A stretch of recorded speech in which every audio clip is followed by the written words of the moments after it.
I'm Richard. And I'm Gary, and these are the stories of the incredibly strange.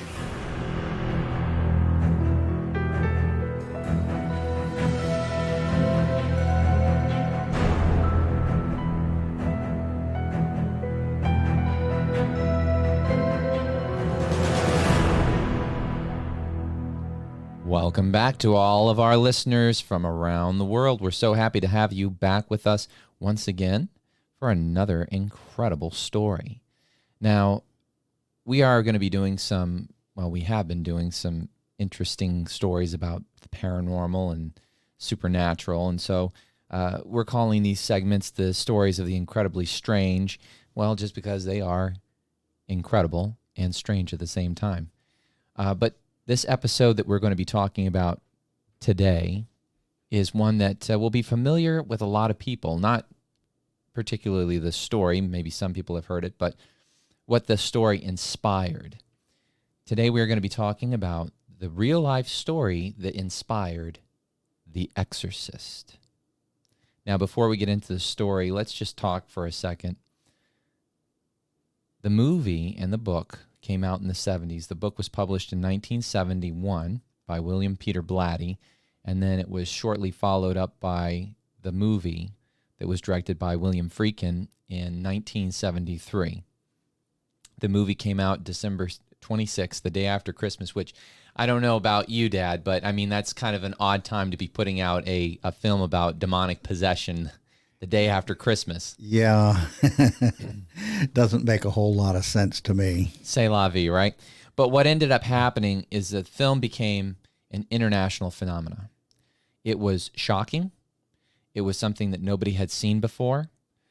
After the film came out, the Catholic Church said that there was a dramatic increase in people returning to religion.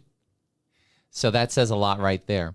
Not only that, but the film was also so traumatizing that they actually had nurses and ambulances outside of the theaters because people were literally passing out or throwing up in the lobby.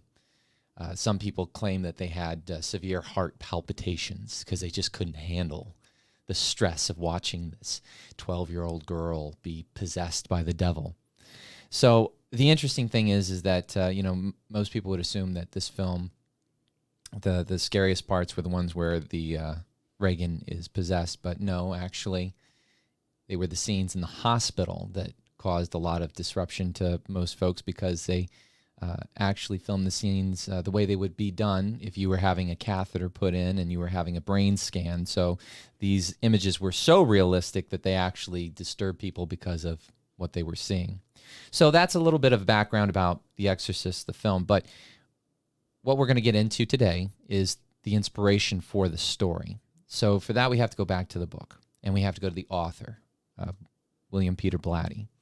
Now, Blatty himself had aspired to become a priest.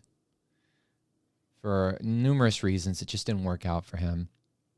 And he found himself going down a different career path, and this was writing, becoming a novelist.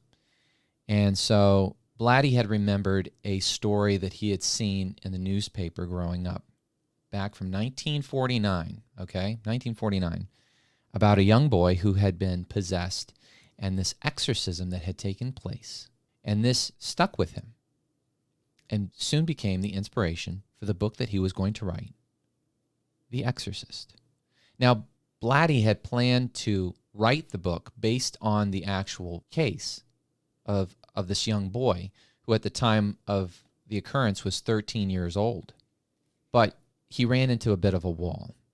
You can imagine that most people, especially being a part of something so radical and unusual, did not want to have their names associated with any book and really didn't want to have any spotlight. Now, I know you're thinking, well, they had a newspaper article written about them, but that was an accident.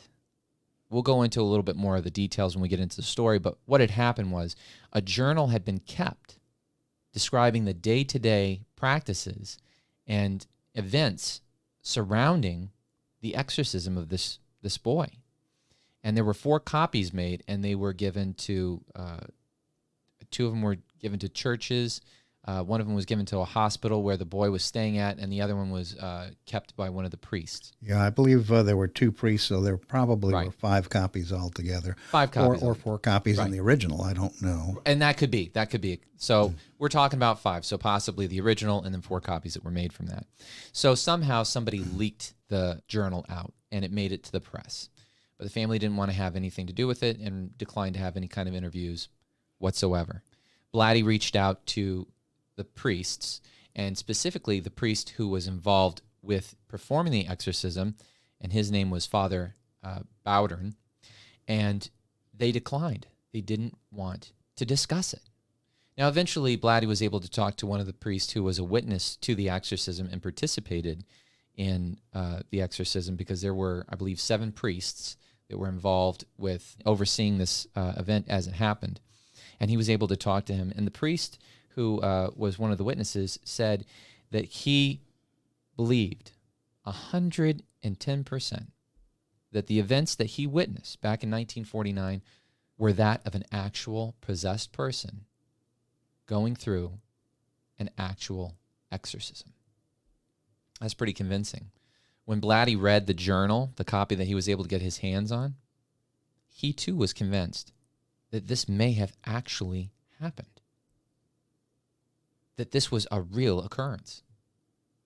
Now, in present day time, we have social media, we have all sorts of different things. People in today's society love to sensationalize things. We have had so many faked videos of ghosts and whatnot, things that can be explained away. People who are just grabbing for attention, they want more likes on Facebook, they want more subscribers to YouTube. But we're talking about 1949.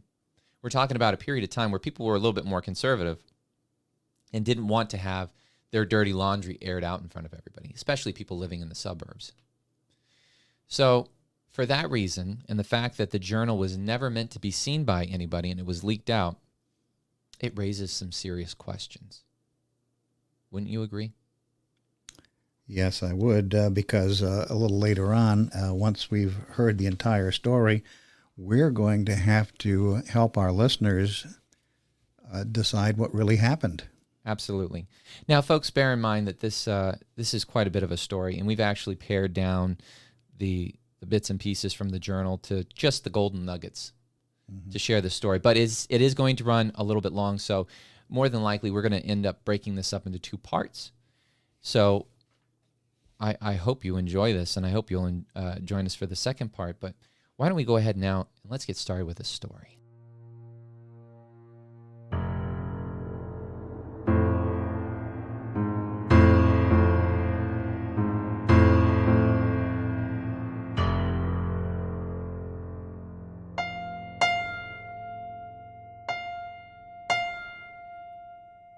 January 15th, 1949, Cottage City, Maryland.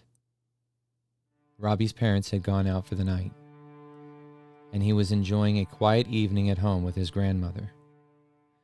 The peace in the house would not last for long. Soon, the silence would be replaced with the phantom sound of water dripping and an unusual scratching coming from underneath the floorboards of the house. A picture of Christ on the wall also began to shake and shimmy, almost as if something were trying to knock it down. The noises continued for several days. Robbie's parents called for an exterminator to come and spray the house in case there may be some pests living inside of the walls or under the floorboards. But after all of the treatments, the sounds continued and would often start at 7 p.m. The sounds, which originally started in the grandmother's bedroom, eventually moved to Robbie's room. New sounds also began to arise, like the sound of feet marching up and down the entire length of Robbie's bed. There was also the sound of scratching, not coming from the floorboards, but coming from the mattress that Robbie laid on. Robbie's mother, who had dabbled in spiritualism, now believed it could be the spirit of her dead sister, Robbie's aunt, Mildred, who had passed away weeks earlier. Mildred was a spiritualist who lived in St. Louis, Missouri. Robbie would often visit his aunt, and the two of them had a very special bond. Mildred had taught Robbie how to use a Ouija board, a board game that uses letters and numbers, and an eyepiece called a planchette to communicate with the dead during seances. One evening, Robbie's mother had decided to ask the spirit if it was in fact Mildred. The spirit replied by knocking 3 times.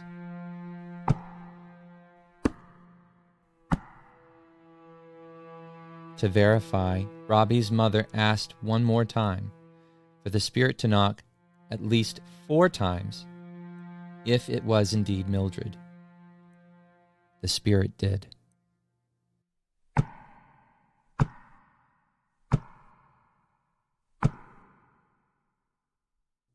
February 26th, 1949. The paranormal events had escalated in the house. The bed that Robbie laid on would now violently shake, and scratches now appeared cut into his body. After 4 nights, letters were now being scratched into his skin. In the living room and the kitchen, objects would often fly off the table and be tossed to the ground. A Bible was even thrown off of a bookshelf and landed at Robbie's feet. But the events did not just stop at the house. Robbie also experienced paranormal happenings at school. His desk would shake and slide across the classroom floor. His teachers would just assume that it was a young boy being mischievous in class. So poor Robbie would often be sent to the principal's office or asked to stay after school as punishment. Confused by all of the strange happenings around their son, Robbie's parents made the decision to take him to see doctors and therapists to see what was the matter. But after so many tests, the results were always the same. Robbie was a normal teenage boy. The parents even sought out the expertise of a spiritualist who tried to use a cleansing method and prayers, but thought it might be best if they contacted a priest. The family, being Lutheran, went to their minister, who had suggested using prayer and holy water. But the use of these things just seemed to agitate the situation. The minister then suggested that Robbie stay with him at his house for the night so he could observe for himself what actually was going on with the young boy. That evening at the minister's house, the bed that Robbie laid in began to shake and move. The blankets were ripped off of the boy's bed, and a chair in the corner of the room flipped over by itself. The minister reported to the family that he believed that there was something demonic going on, and that the Lutheran Church could not help in this situation. It might be in their best interest to seek out the help from a Catholic priest. In the Catholic Church, exorcisms could be performed. This age-old practice, for some people, was the only hope of saving their soul.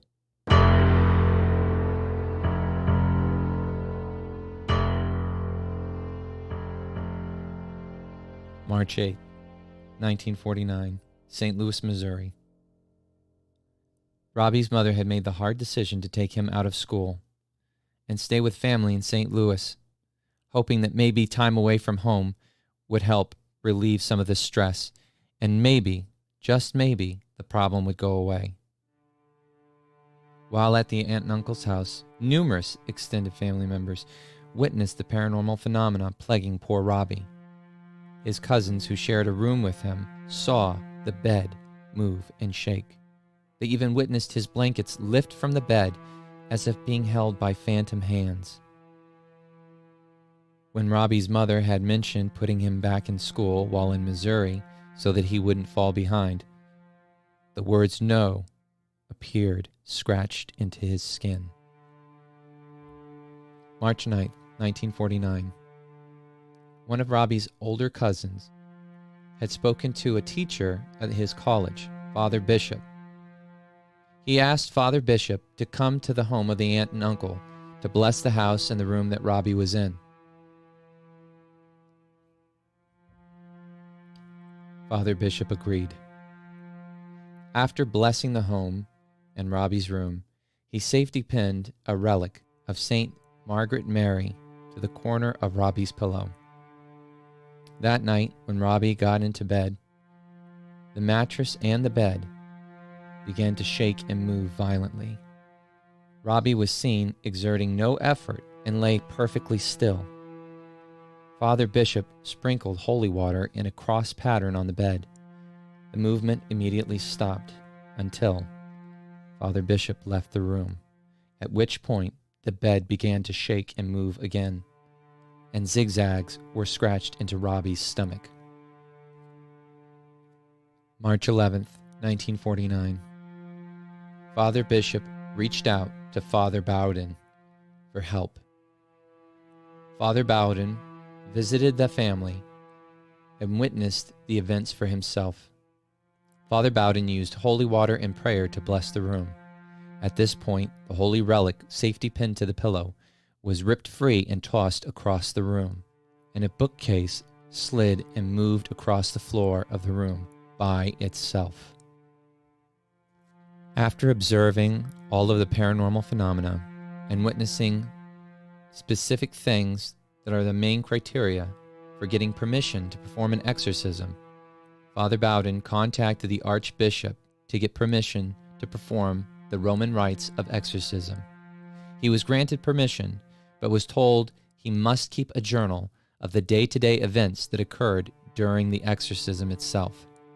Father Bowden agreed and prepared to do battle with the devil.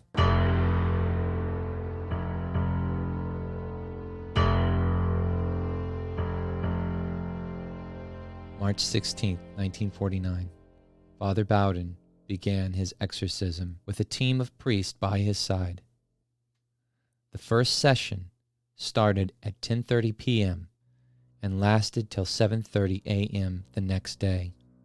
During the ceremony, Robbie blindly swung at the priest and spit with his eyes closed, hitting them in the face with deadly accuracy.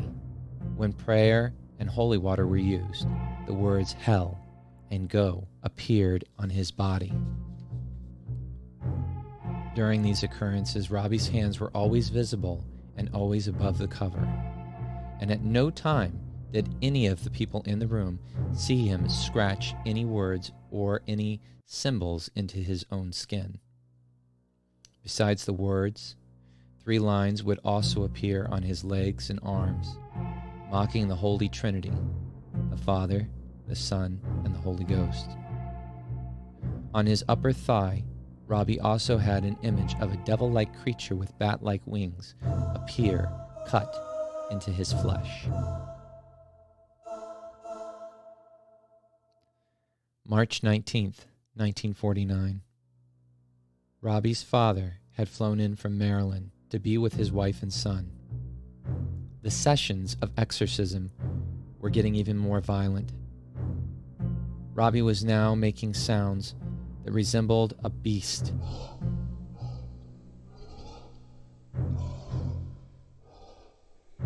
He would bite and snarl at the priest who held him down like a dog, which is described in great detail in the journal. When the exorcism was taken up again, Robbie went back into his tantrum, even when he was trying to repeat some short prayers with Father Bowden. Robbie stood up in bed and fought all those around him. He shouted, jumped, swung his fist. His face was devilish, and he snapped his teeth in fury. He snapped at the priest's hand in the blessings. He hit those who held him. On the opposite side of the room was a bottle of holy water. Several of the priests witnessed this bottle fling itself off the table and into a wall where it exploded. During a particularly violent moment in the exorcism, Robbie's hand broke free from the grip of Father Halloran, who was assisting in the exorcism. He punched Father Halloran in the face, breaking his nose. After all of the exhausting days and hours of doing battle For Robbie's soul, the priest felt that they may have reached a point where they had an upper hand. This was when Robbie stood up in his bed and proclaimed that something was leaving his body and to open the window, to open it immediately. Robbie lifted his shirt, and almost within seconds of the window being opened, he collapsed into his bed, looking relaxed and relieved. When they asked him what had happened, he said that he could see a vision of a black mass moving out of his body and out the window. The demonic spirit had set him free. And as the men went downstairs thinking that they had done their job and done it well, their hopes were dashed when they heard Robbie cry from upstairs. "He's back. He's back. Oh God, he's back." This was not the end. No, this was just the beginning.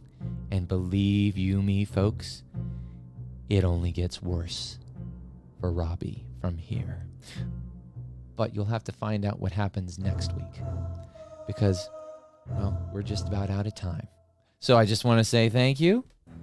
And I hope I'm the living Richard. well, I know I'm definitely Gary. And thank you for joining us on this incredible journey. And we hope to have you back again with us next time. For the conclusion. Yes.